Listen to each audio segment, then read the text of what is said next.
വിജയുടെ നമസ്കാരം. നമസ്കാരം. വിജയുടെ സോഷ്യൽ മീഡിയയിൽ പ്രത്യേകിച്ച് എക്സ് പ്ലാറ്റ്ഫോമിൽ കഴിഞ്ഞ 48 മണിക്കൂറിൽ നമ്മുടെ രാജ്യത്ത് നടന്ന ചില വ്യത്യസ്തമായിട്ടുള്ള സംഭവങ്ങൾ കോർത്തിണക്കി ഒരു കോൺസ്പിറസി തിയറി പരക്കുന്നുണ്ട്. It's just a mere conspiracy theory എന്ന് പറഞ്ഞ് അവസാനിപ്പിക്കണമെന്നുണ്ടായിരുന്നു. പക്ഷേ സംഭവങ്ങൾ എല്ലാം കൂടെ കൂട്ടി ഇണക്കി നോക്കിയപ്പോൾ നമ്മൾ കഴിഞ്ഞ ദിവസം ഈ കാര്യം ചർച്ച ചെയ്തതാണ്. കഴിഞ്ഞ ദിവസം ഈ കാര്യം ചർച്ച ചെയ്തിട്ട് നമ്മൾ പറഞ്ഞതാണ് ഇതെല്ലാം സ്വാഭാവികമായിട്ട് നടക്കുന്ന ഒരു കാര്യമാണ്. പക്ഷെ ഇന്ന് അതൊരു ഡെവലപ്മെന്റ് ഉണ്ടായിട്ടുണ്ട്. അത് ഡെവലപ്മെന്റ് എന്ന് പറഞ്ഞു കഴിഞ്ഞാൽ ഇന്ത്യയുടെ ഒരു പരിശീലന വിമാനം പാകിസ്ഥാൻ ആക്രമിച്ചിട്ടുണ്ട് എന്നുള്ള ഒരു റിപ്പോർട്ട് പുറത്തു വരുന്നു. റിമോട്ടലി പൈലറ്റഡ് എയർക്രാഫ്റ്റ് എന്നാണ് അതിന്റെ പേര്. അത് പാകിസ്ഥാൻ ആക്രമിച്ചു എന്നുള്ള റിപ്പോർട്ട് പുറത്തു വരും. ഇനി കഴിഞ്ഞ 48 മണിക്കൂറിൽ നമ്മുടെ രാജ്യത്ത് എന്താണ് സംഭവിച്ചത് എന്നുള്ള ഒരു കാര്യം നമുക്കൊന്ന് നോക്കാം.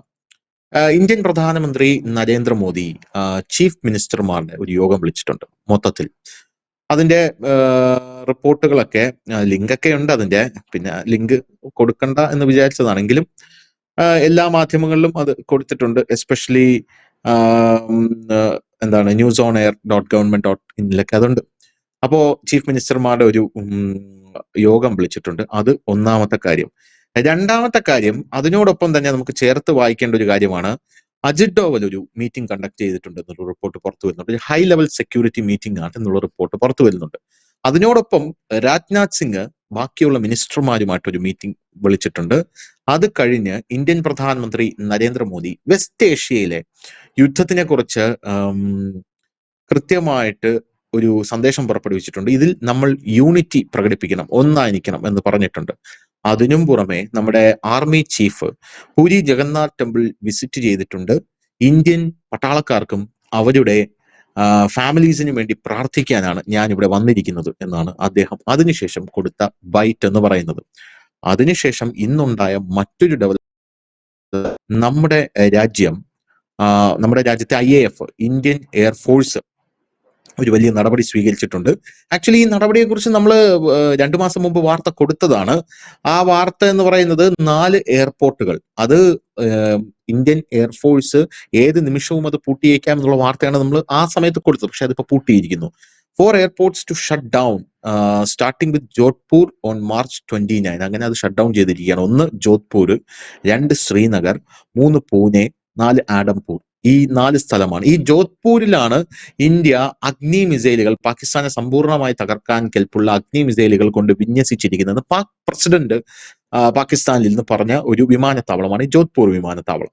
അടുത്തൊരു കാര്യം എന്ന് പറയുന്നത്, ഇന്ത്യൻ എയർഫോഴ്സ് പറയുന്ന ഒരു കാര്യം എന്ന് പറഞ്ഞാൽ റൺവേ മെയിൻ്റനൻസിനാണ് ഈ വിമാനത്താവളം നമ്മൾ പൂട്ടിയിരിക്കുന്നത്. ഈ 4 വിമാനത്താവളം, എയർക്രാഫ്റ്റുകളൊന്നും അവിടെ ഇറങ്ങുന്നില്ല. അത് എയർബേസ് അല്ല, എയർപോർട്ട് തന്നെയാണ്. അപ്പൊ അവിടെ റൺവേ മെയിൻ്റനൻസിന് വേണ്ടിയാണ് ഞങ്ങൾ ഇത് ചെയ്തിരിക്കുന്നത് എന്ന് കൃത്യമായിട്ട് ഇവര് പറയുന്നുണ്ട്, ഇന്ത്യൻ എയർഫോഴ്സ് പറയുന്നുണ്ട്. അപ്പൊ ഇതെല്ലാം കൂടെ കൂട്ടി വായിക്കുമ്പോൾ സോഷ്യൽ മീഡിയയിലടക്കം വലിയ ഒരു ചർച്ച നടക്കുന്നുണ്ട്. ഇന്ത്യ ഈസ് കുക്കിംഗ് സംതിങ് എന്നാണ് അവർ പറയുന്നത്. ഇന്ത്യ എന്തിനോ ഉള്ളൊരു തയ്യാറെടുപ്പ് നടത്തിക്കൊണ്ടിരിക്കുകയാണ് എന്ന് പറയുന്നു. യഥാർത്ഥത്തിൽ ഇതിൽ എന്തെങ്കിലും കഴമ്പുണ്ടോ, അല്ലെങ്കിൽ ഇത് സ്വാഭാവികമായിട്ടുള്ള നടപടിക്രമങ്ങൾ തന്നെയാണോ എന്ന് തോന്നുന്നു? ഇതില് 2 കാര്യങ്ങളാണ് എനിക്ക് തോന്നുന്നത്.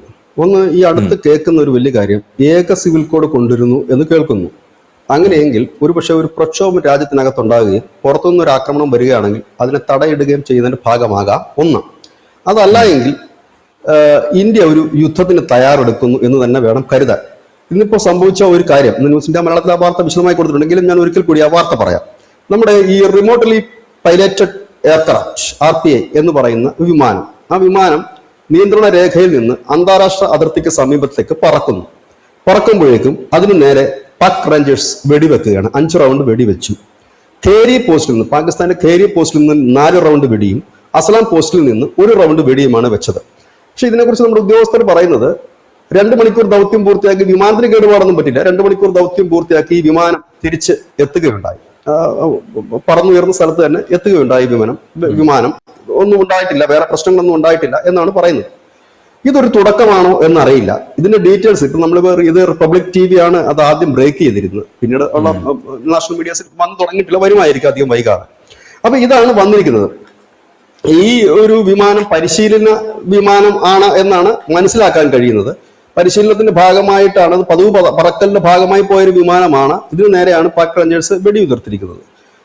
വെടിയുതിർക്കുക എന്ന് പറയുമ്പോൾ ഇതിനെ സാധാരണ വിമാനവേദ തോക്കുകളും മറ്റുമൊക്കെ വെച്ചിട്ടാണ് വിമാനങ്ങളെ ആക്രമിക്കാറുള്ളത്, അല്ലെങ്കിൽ മിസൈൽ അറ്റാക്ക് ഒക്കെയാണുള്ളത്. അപ്പൊ ചോദിക്കാവുന്നത്, നമ്മുടെ വിമാനത്തിന് നേരെ വെടിയുതിർത്താൽ ആ വിമാനം വീഴില്ല എന്ന് ഇവന്മാർക്ക് അറിയില്ലേ? ഒരു വിമാനത്തിന് വെടിവെച്ചാൽ സാധിക്കുമോ? അല്ല, അതാണ് ഞാൻ പറഞ്ഞത്. ഇത് ഒരുപക്ഷെ പ്രകോപനമായി വെടിവെച്ച് വീഴ്ത്താൻ പറ്റും, പക്ഷെ അതിനുള്ള തോക്കുകളും, അതാണ് ഈ വിമാനവേദ തോക്കുകൾ എന്നൊക്കെ പറയുന്നത്. ഇത് പാക് റേഞ്ചേഴ്സിന്റെ കയ്യിൽ അത്രയും തോക്കുകൾ ഉണ്ടോ എന്ന് നമുക്കറിയില്ല. ഒരുപക്ഷെ പ്രകോപനം സൃഷ്ടിക്കുകയായിരിക്കാം. കാരണം ഈ പാക് റേഞ്ചേഴ്സിനെ ഉപയോഗിച്ചുകൊണ്ടാണ് ഈ പാകിസ്ഥാൻ സേന പലപ്പോഴും പാക് ഭരണകൂടത്തിന് തലവേദന സൃഷ്ടിക്കുന്നത്. ഈ പാക് റേഞ്ചേഴ്സ് എന്ന് പറഞ്ഞാൽ ബഹുഭൂരിപക്ഷം പേര് ഈ പാക് സൈന്യത്തിന്റെ ഭാഗമല്ല. ഇപ്പൊ നമുക്കാണെങ്കിൽ BSF ഉണ്ട്, അത് നമ്മുടെ സൈന്യത്തിന്റെ ഒരു പാർട്ടാണ്. ഈ പാക് റേഞ്ചേഴ്സ് സൈന്യത്തിന്റെ പാർട്ടല്ല. ഇവന്മാർ അവിടുന്ന് ഇവിടുന്ന് ഒക്കെ കൂലിക്കാളെ വിളിച്ചുകൊണ്ടിട്ടാണ് ഈ അതിർത്തി കൊണ്ട് നിർത്തുന്നത്. മിക്കവാറും ഒക്കെ ഭീകരവാദികളെയും കൊണ്ട് നിർത്താറുണ്ട് ഇത്തരത്തിലുള്ളത്. കാരണം ഈ പാക് റേഞ്ചേഴ്സിന് പണി കിട്ടുന്നതിനകത്ത് പാക് സൈന്യത്തിന് വലിയ ബുദ്ധിമുട്ടുകളും കാര്യങ്ങളും. എന്നാൽ പിന്നെ അവരുടെ സൈന്യങ്ങൾ ഇപ്പം ലീഗലായിട്ടുള്ള അന്താരാഷ്ട്ര അതിർത്തിയിലൊക്കെ പാകിസ്ഥാൻ സെക്യൂരിറ്റി ഫോഴ്സിനെ തന്നെയാണ് ഇടുന്നത്. ഈ ബാക്കിയുള്ള കാശ്മീരിന്റെ മറ്റു പല ബോർഡറിലും ഇങ്ങനെയുള്ള ആൾക്കാരാണ് ഇടുന്നത്. നമ്മുടെ ബോർഡർ സെക്യൂരിറ്റി ഫോഴ്സിനെയും ഇവരെ തമ്മിൽ താരതമ്യം ചെയ്യാൻ കഴിയില്ല. രണ്ട് കാറ്റഗറിയിലുള്ള ടീമുകളാണ്. അപ്പം അങ്ങനെ ഒരുപക്ഷെ അവിടുത്തെ ഈ പറയുന്ന സൈനിക ഭരണകൂടമോ ഇല്ലെങ്കിൽ അവിടുത്തെ ഭീകരവാദികൾ നിയന്ത്രിക്കുന്ന ഒരു ഗ്രൂപ്പോ ഇവരെ കൊണ്ട് പ്രകോപനം അങ്ങോട്ടേക്ക് സൃഷ്ടിക്കുക, പകരം ഒരു യുദ്ധം ഇങ്ങോട്ടേക്ക് ഉണ്ടാക്കിക്കാനുള്ള ഒരു ശ്രമമാണോ നടന്നതെന്നും ചിന്തിക്കേണ്ടിയിരിക്കുന്നു. പക്ഷെ ഇവിടെ കഴിഞ്ഞ 48 മണിക്കൂറിനുള്ളിൽ സംഭവിച്ച കാര്യങ്ങളെല്ലാം സത്യം തന്നെയാണ്. അത് എന്തിനു വേണ്ടിയിട്ടാണ് എന്നുള്ളതിൽ മാത്രമാണ് ഇപ്പോൾ ചർച്ച നടക്കുന്നത്. ഈ ഇദ്ദേഹം ഒഡീഷയിലെ പുരി ജഗന്നാഥ ക്ഷേത്രത്തിലാണ് ഈ കരസേനാ മേധാവി പോകുന്നത്, സൈനിക മേധാവി പോകുന്നത്, സംയുക്ത സൈനിക മേധാവിയാണ് പോയെന്ന് തോന്നുന്നു. അദ്ദേഹം പോകുന്നു, അവിടെ സൈനികർക്ക് വേണ്ടി അദ്ദേഹത്തോട് മാധ്യമപ്രവർത്തകർ ചോദിക്കുമ്പോൾ പറഞ്ഞു, ഞാൻ സൈന്യത്തിന് വേണ്ടി പ്രാർത്ഥിക്കാൻ പോയതാണ്, 140 കോടി ജനത്തിന് പ്രാർത്ഥിക്കാൻ പോയതാണ്. അത് ഒഫീഷ്യലായിട്ട് അദ്ദേഹം പറയുന്ന ഒരു കാര്യമാണ്. ഉപേന്ദ്ര ദ്വിവേദി ആർമി ചീഫ് പോകുന്നു, അദ്ദേഹം ഇങ്ങനെ പറയുന്നു, ചാനലുകൾക്ക് ബൈറ്റ് കൊടുക്കുന്നു. ഇതെല്ലാം 48 മണിക്കൂറിനുള്ളിൽ സംഭവിക്കുന്ന കാര്യങ്ങളാണ്. പിന്നീട് നടക്കുന്ന അജിത് ഡോവലിന്റെ ഒരു ഹൈലി ഒഫീഷ്യൽ ആയിട്ടുള്ള ഒരു മീറ്റിംഗ് ആണ് നടക്കുന്നത്. രാജ്നാഥ് സിംഗ് മീറ്റിംഗ് വിളിച്ചു കൂട്ടുന്നു. പക്ഷെ ഇവിടെ ശ്രദ്ധേയമായ ഒരു കാര്യം, ഈ ഏക സിവിൽ കോഡ് ആണ് എങ്കിൽ ശരിക്കും പറഞ്ഞാൽ ആഭ്യന്തരമന്ത്രി അമിത്ഷായാണ് ഒരു യോഗം വിളിച്ചു കൂട്ടേണ്ടത്. പക്ഷെ അവിടെ അമിത്ഷായ്ക്ക് പകരം പ്രധാനമന്ത്രി തന്നെയാണ് ഡയറക്റ്റ് ഈ യോഗം വിളിച്ചു കൂട്ടിയിരിക്കുന്നത്. കാരണം ഈ നിയമം, ഏക സിവിൽ കോഡ് എന്ന് പറഞ്ഞൊരു നിയമം വരികയാണെങ്കിൽ സ്വാഭാവികമായി തന്നെ ആഭ്യന്തര മന്ത്രാലയമാണ് അതിന്റെ ബാക്കി കാര്യം നോക്കുക. അതിനൊരു പ്രതിരോധ മന്ത്രിയുടെ ആവശ്യമില്ല. അപ്പൊ ഇങ്ങനെ ഒരു അസാധാരണ നീക്കമാണ് ഇപ്പോൾ നടന്നുകൊണ്ടിരിക്കുന്നത്. ഇത് എന്തിനുള്ള തുടക്കമാണ് എന്നറിയില്ല. ഇവിടെയാണ് ഈ ട്രംപിന്റെ നീക്കങ്ങളെ പലരും സംശയത്തോടെ കാണുന്നത്. കാരണം ട്രംപിന്റെ അടുത്ത നീക്കം എന്ത് എന്നുള്ളതാണ് ഒരു വലിയ ചോദ്യചിഹ്നമായിട്ട് നിൽക്കുന്നത്. ഇവിടെ ഈ നിമിഷം വരെ സൈലന്റ് ആയിട്ട് നിൽക്കുന്ന കുറെ രാജ്യങ്ങളുണ്ട്. അതിലൊന്ന് റഷ്യയാണ് ഈ യുദ്ധത്തിൽ, മറ്റൊന്ന് ചൈനയാണ്, മറ്റൊന്ന് ഇന്ത്യയാണ്. ഈ രാജ്യങ്ങളെല്ലാം സൈലന്റ് ആണ്, ഒരു അഭിപ്രായവും പറയുന്നില്ല. നമ്മൾ നമ്മുടെ എണ്ണയുടെ കാര്യം മാത്രമാണ് പറയുന്നത്. ചൈന വളരെ സൈലന്റ് ആണ്. ചൈനയിലേക്ക് ഇന്നലെ പാകിസ്ഥാന്റെ ഒരു മന്ത്രി പോയിട്ടുണ്ട്. അവർ ഒഫീഷ്യലായിട്ട് പറയുന്നത് ഇറാൻ യുദ്ധം തീർക്കുന്നതിന് വേണ്ടിയിട്ട് ചൈനയും പാകിസ്ഥാനും ചേർന്നൊരു ഫോർമുല തയ്യാറാക്കാനാണ് പോയിരിക്കുന്നതെന്നാണ് പറയുന്നത്.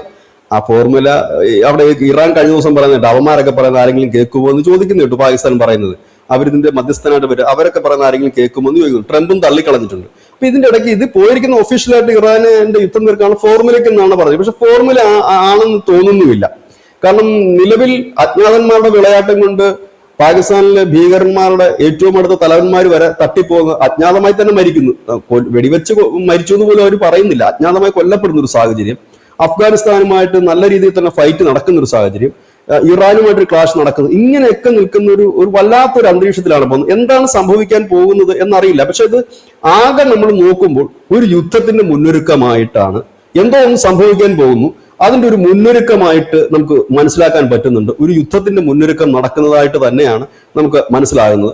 അത് എന്താണ് അതിന്റെ ഡീറ്റെയിൽ എന്ന് നമുക്ക് അറിയില്ല. ഏതായാലും ഗ്യാസിന്റെയോ പെട്രോളിന്റെയോ പ്രതിസന്ധിക്കൊന്നും ഇത്രയും വ്യാപകമായ വിപുലമായ രീതിയിലുള്ള ഒരു ഒരുക്കമൊന്നും നടത്തേണ്ട കാര്യമില്ല. ഈ എയർപോർട്ടുകളെ സംബന്ധിച്ച് ഈ എയർപോർട്ടുകളൊക്കെ നിർണായകമായ പ്രദേശത്ത് സ്ഥിതി ചെയ്യുന്ന എയർപോർട്ടുകളാണ്. ഇവിടെയൊക്കെ എനിക്ക് തോന്നുന്നത് ഈ എയർഫോഴ്സിന്റെ തന്നെ ആയുധങ്ങൾ കൊണ്ടുവരാനും ഒക്കെ വേണ്ടിയിട്ടായിരിക്കാം ഒരുപക്ഷെ ഈ എയർപോർട്ട് അടച്ചിട്ടുകൊണ്ട്, ഈ പറഞ്ഞ ജോധ്പൂർ എയർപോർട്ടിൽ നിന്നാണ് അഗ്നി മിസൈലുകൾ അവരുകൊണ്ട് ലോഡ് ഇന്ത്യ ലോഡ് ചെയ്തിരിക്കുന്നതാണല്ലോ പാകിസ്ഥാൻ പറയുന്നത്. അങ്ങനെയൊക്കെയുള്ള നിർണായകമായ ഈ എയർപോർട്ടുകളിൽ ഒരുപക്ഷെ ഇന്ത്യൻ എയർഫോഴ്സ് ടേക്ക് ഓവർ ചെയ്തിട്ടുണ്ടാകാം. ഒരുപക്ഷെ പറയുമ്പോൾ ഒഫീഷ്യലി പറയുമ്പോൾ റൺവേകൾ ഇത് മെയിൻ്റെനൻസ് എന്നല്ലേ പറയാൻ കഴിയുള്ളൂ.